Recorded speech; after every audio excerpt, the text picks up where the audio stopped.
माधवन के प्रशंसक अपने पसंदीदा अभिनेता के निर्देशन में बनी पहली film rocketry the Nambi effect की रिलीज का बेसब्री से इंतजार कर रहे हैं। फिल्म के ट्रेलर को पहले ही दर्शकों का शानदार रिस्पांस मिल चुका है। 1 जुलाई को दुनिया भर में स्क्रीन पर हिट होने के लिए तैयार रॉकेटरी द नाम्बी इफेक्ट उस जासूसी कांड को दर्शाता है जिसने नाम्बी नारायण के जीवन को हमेशा के लिए बदल दिया और इसके पीछे की सच्चाई को उजागर किया। अनाम भूमिका में आर माधवन अभिनीत फिल्म एक शक्तिशाली कलाकारों की टुकड़ी है जिसमें फिलिंस, लोंगन, विस्टिन, रियोट और रॉन डोनाची जैसे प्रशंसित अंतर्राष्ट्रीय कलाकार शामिल हैं। साथ ही इस फिल्म में हिंदी सिनेमा जगत के सुपरस्टार शाहरुख खान और साउथ इंडस्ट्री के कलाकार सूर्या की विशेष उपस्थिति है। हाल ही में एक प्रेस कॉन्फ्रेंस के दौरान माधवन ने बताया कि उन्होंने नाम्बी नारायण के जीवन पर एक फिल्म बनाने का विकल्प ही क्यों चुना। मैं आपको बता दूं कि मैंने ये पिक्चर क्यों बनाया, खास करके 2 वजह हैं। एक ये कि नाम्बी नारायण नामक इंसान के साथ जो हमने किया वो सिर्फ इंडिया में नहीं, कोई भी देश में लोग अपने साइंटिस्ट के साथ नहीं करना चाहिए। इससे बड़ा जो है देश के साथ धोखा आप नहीं कर सकते। दूसरी बात ये है कि हम फिल्म वाले जो हैं बड़े बड़े बजट्स की पिक्चर बनाते हैं, हमेशा स्वतंत्रता संग्राम के बारे में बताते हैं, अपनी फ्रीडम के बारे में बनाते हैं, मुगल फाइट के बारे में बनाते हैं। लेकिन एक और क्षेत्र है जहां इंडिया सबसे जहां इंडिया के अचीवमेंट को सराहा जाता है, सराखों पर रखा जाता है और उसके बारे में हम नहीं कहते, और वो है साइंस एंड टेक्नोलॉजी। हमारे आईटी के हमारे जो इंजीनियर्स हैं, हमारे आईटी और जो टेक्नोलॉजी के एक्सपर्ट्स हैं, जो हमारे मेडिकल प्रोफेशनल्स हैं और हमारे रॉकेट साइंटिस्ट जो हैं। अमेरिका अगर इंटरस्टेलर बनाता है, इंसेप्शन बनाता है, अपोलो 13 बनाता है, स्टीव जॉब्स की फिल्म बनाता है, तो हमको लगता है कि हाँ भाई, ये अमेरिकन में ये क्षमता है कि ये दुनिया को बचा सके, ये बड़े सुपरस्टार्स हैं, यही लोग जो हैं हमारी दुनिया को बचा पाएंगे। पर सच तो ये ऐसे ठोक के वहाँ पे हमारे यहाँ ऐसे हीरोज़ रोज पड़े हुए हैं जिनके बारे में हम नहीं बात करते, और इनके बारे में बात करना बहुत ज़रूरी है भाई साहब, क्योंकि मुझे लगता है कि हम इंटेलेक्चुअल कैपिटल खो रहे हैं हमारे देश के। और ये इंटेलेक्चुअल कैपिटल का मतलब ये है कि हर एक इंजीनियर को ये लगता है कि मैं बड़ा होऊंगा, यहाँ से बाहर जाऊंगा और मैं अपना देश का नाम बाहर रोशन करूंगा।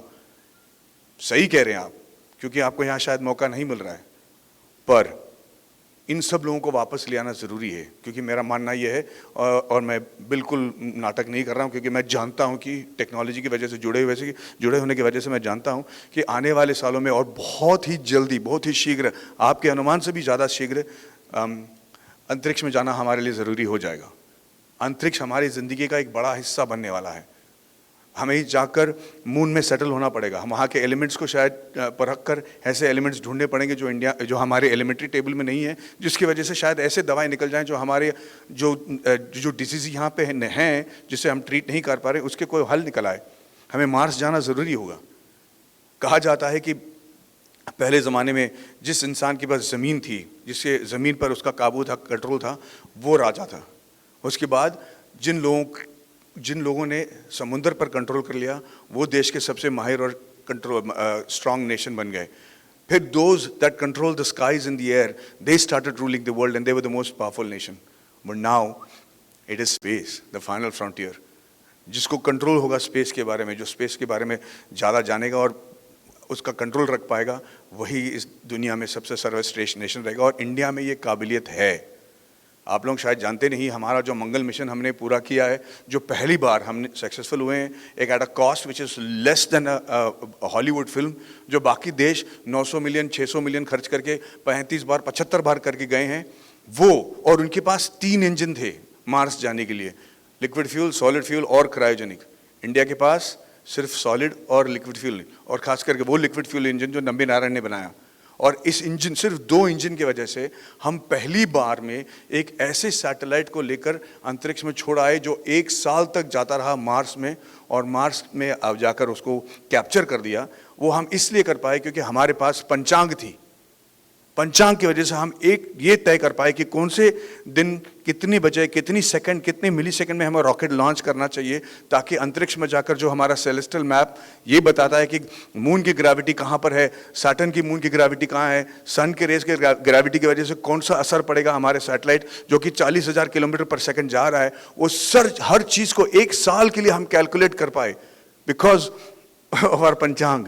और हम सक्सेसफुल हुए, और इसके बारे में हमने फिल्म नहीं बनाया। ऐसे लोगों के बारे में हम नहीं कह रहे हैं, क्योंकि शायद हमको लगता है कि ये सब मुमकिन नहीं है, सिर्फ अमेरिका में ये पॉसिबल है। इसी वजह से मैंने ये फिल्म बनाया। रॉकेट द नाम्बी इफेक्ट तिरंगे फिल्मों, वर्गीज मूलन पिक्चर्स और 27वें निवेश द्वारा निर्मित है।